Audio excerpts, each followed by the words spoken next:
vers une guerre. J'ai envie de tous vous faire réagir, notamment vous, le général Chovancy, sur une déclaration de l'état-major iranien, avec notamment ce général qui a été interrogé sur à quoi pourraient ressembler les prochaines semaines. Est-ce que des frappes pourraient reprendre éventuellement d'un côté ou de l'autre? Est-ce qu'on se dirige vers une guerre longue? Cette déclaration, elle me semble très importante. On l'écoute ensemble et je vous invite à la commenter ensuite. En ce qui concerne la situation actuelle, nous ne considérons pas que la guerre soit terminée. Depuis le jour où les combats ont cessé et où, dans les faits, un cessez-le-feu s'est mis en place sur le champ de bataille, faute de confiance envers les États-Unis et nos ennemis, nous avons poursuivi nos activités, comme pendant la guerre, en déployant des efforts considérables pour mettre à jour notre liste de cibles. Donc, général Chovancy, ça c'est très clair, on s'en serait douté, hein. On a utilisé côté iranien le cessez-le-feu pour redéployer, réfléchir, de nouveaux buts de guerre, peut-être déterrer des matériels qui avaient été enfouis. Déjà, ils peuvent faire cela en toute tranquillité, puisqu'ils ne sont pas bombardés, ce qu'ils n'auraient pas pu faire pendant le conflit. Maintenant, comme tout cessez-le-feu, ça ne veut pas dire la fin d'une guerre. Donc il a raison, la guerre n'est pas terminée. La guerre n'attend qu'une chose, c'est de ne reprendre ou ne pas reprendre. En l'occurrence, je pense aussi qu'il faut élargir la notion de guerre dans ce conflit. On n'est pas forcément dans la guerre de l'affrontement militaire tel qu'on l'a vécu pendant plusieurs semaines. Et on revient à l'intérêt du blocus. Le blocus va quand même affaiblir grandement l'Iran. Et l'Iran, alors pas uniquement pour des questions alimentaires, humanitaires et autres, c'est que déjà si le pétrole ne sort pas, et on l'a je crois démontré plusieurs fois sur le plateau, les puits de pétrole au bout d'un moment, puisqu'il n'y aura plus de capacité de stockage, ils vont s'éteindre naturellement. C'est-à-dire que la puissance économique future dans la reconstruction pour l'Iran va être complètement remise en question si ce blocus dure trop longtemps. Donc à un moment il y a une contrainte réelle qui n'est pas celle de passer un navire pour telle ou telle raison, mais que les puits de pétrole à un moment seront asséchés. Donc il y aura une difficulté réelle sur le terrain. Maintenant, c'est pour ça que je ne pense pas qu'il y aura un affrontement militaire, malgré la belle image de Rambo, que j'aime bien, hein, de Rambo-Trump, qui est très... C'est la propagande, c'est une réponse aux autres aussi, hein, ne l'oublions pas. Je ne pense pas que certains d'autres présidents auraient osé faire la même chose, donc c'est osé, il l'a fait.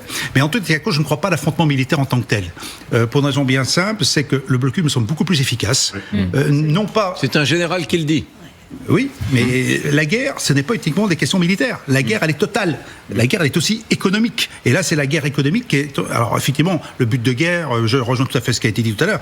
Depuis des semaines, si les 440 kilos d'uranium avaient été livrés aux Américains, on n'en serait pas là aujourd'hui. Voilà. Et si on avait écouté les autres pays, notamment la France, l'Iran aurait eu la bombe nucléaire. Magali Barthès, vous êtes d'accord avec le général Chovancy? Magali Barthès, vous êtes d'accord avec le général Chovancy? Economic Fury est aujourd'hui plus efficace que Epic Fury. Je pense qu'en effet, c'est plus efficace parce que, en fait, cette asphyxie économique, c'est comme un espèce de nœud coulant autour du régime iranien. On voit tous les stratagèmes qu'ils sont en train d'essayer de mettre en place pour rouvrir des cuves, des vieilles cuves complètement vétustes pour y mettre du pétrole, ramener des vieux pétroliers aussi, parce qu'il y a un engorgement, et c'est vrai des vieux pétroliers qui ne naviguent plus, juste pour stocker du pétrole à l'intérieur. Ça sert de cuve. Ça sert de cuve, parce qu'en effet, il y a ce problème des puits de pétrole. Si on les arrête complètement, après, ce sera très compliqué de les remettre en service.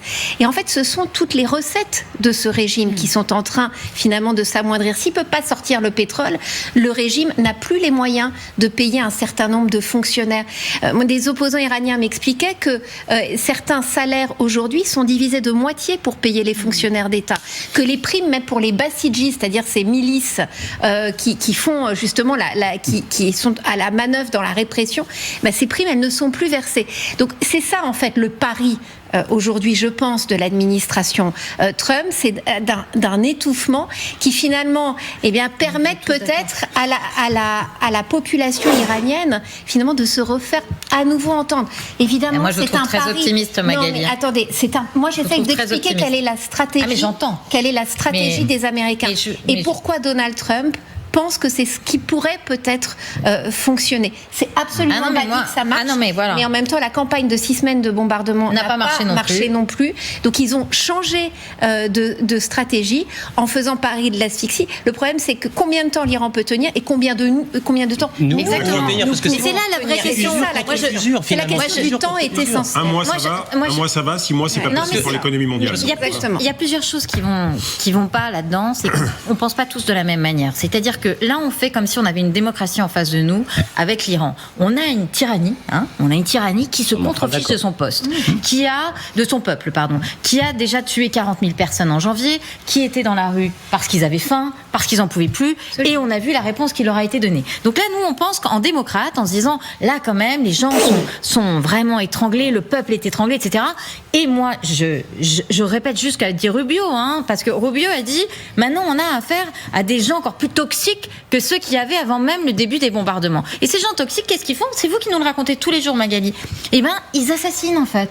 Ils exécutent. Ils rendent leur régime encore plus dur. Donc, peut-être qu'il va s'effondrer comme un château de cartes. Mais on n'en sait rien. Isabelle, si vous me permettez. Et en attendant, on met l'économie mondiale dans un état pas possible. On met, par exemple, des pays d'Asie comme les Philippines à genoux. On ne sait pas ce qu'on va engendrer. Je veux dire, quand on a en Philippines des gens qui ne peuvent même plus prendre leur bateau pour aller pêcher, quand c'est une agriculture vivrière qui ne peut même plus s'en sortir. Vous voyez ce que je veux dire? On est vraiment là dans du wishful thinking.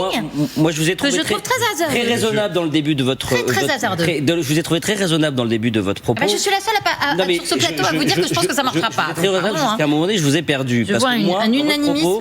Dans votre propos, je ne trouve pas de solution. Parce que si la solution de dire on s'assoit parce que économiquement on a peur. Il fallait pas attaquer. Attendez, madame. Je vais vous dire un truc. La première chose, c'est qu'il fallait pas. Je vous pose des questions parce que, encore une fois, j'étais d'accord sur le constat que vous avez fait sur le régime iranien. Et bravo à vous parce que vous avez des propos très clairs sur ce sujet, même si on n'est pas toujours d'accord. Mais au moins, là, c'est quoi la suite? Alors la suite, on a plusieurs schémas. On l'a vu, opération militaire, contraster les résultats. Est-ce que ça aboutit, pas abouti? De toute façon, on ne sait pas ce qui se passe. Échec. Attendez, mais on ne sait pas ce qui se passe en Iran. Ça, c'est la première chose. Je donne des choses, je le dis souvent sur le plateau. Pour moi, ils ont éliminé 48 des chefs. Imaginez-vous, le gouvernement Lecornu, les chefs d'état-major français, je ne le souhaite à personne, éliminés. Il y a eu un impact majeur qui a été atteint. Maintenant, concrètement, on en est là économiquement, ça va asphyxier, ça aura des effets secondaires sur le pays, sur les autres pays, évidemment. Mais c'est quoi la solution? La solution, c'est que nous, Français ou Européens, on va attendre, on va dire, bon, on va critiquer, on va se plaindre, on va pleurer, et après, on fait quoi? Donc, à un moment donné, si on a des valeurs, si on est pour l'équilibre notamment des peuples et le respect des valeurs. Vous avez raison. Alors, juste un mot. Et je finis ce propos. Si on va au bout de la démarche, c'est-à-dire qu'on veut sauver le peuple iranien, qu'on veut les libérer de ce régime, et c'est ce que vous disiez en somme tout à l'heure, alors il faut s'engager. Monsieur Barchicha, je vous ai entendu, mais il y a quand même quelque chose qui est assez... c'est pour ça qu'il y a un anti-Trumpisme qui est très fort en Europe et dans le monde. C'est que si Donald Trump, en amont, et Israël nous avaient associés dans une réflexion importante, stratégique, militaire, peut-être que les 7 semaines de blocus qui ont été perdues, puisque le blocus est arrivé après 7 semaines de frappes militaires qui n'ont pas donné grand-chose, de frappes militaires. Et effectivement, peut-être que le blocus semble la solution, puisque les Iraniens eux-mêmes disent que dans un mois, ils commenceront à avoir de sérieux problèmes. Ça a été dit par le régime iranien. Donc, si on avait commencé par le blocus du détroit d'Ormuz, si Trump n'avait pas frappé comme des sourds, tout seul, avec Israël, sans prévenir personne, en faisant ça en solo, peut-être que sur la méthode, on n'en serait pas là. Et effectivement, j'espère que dans un mois et demi, le blocus aura fonctionné. Mais je suis désolé, si ça dure 6 mois, nous ne tiendrons pas économiquement, les Européens. J'ai envie de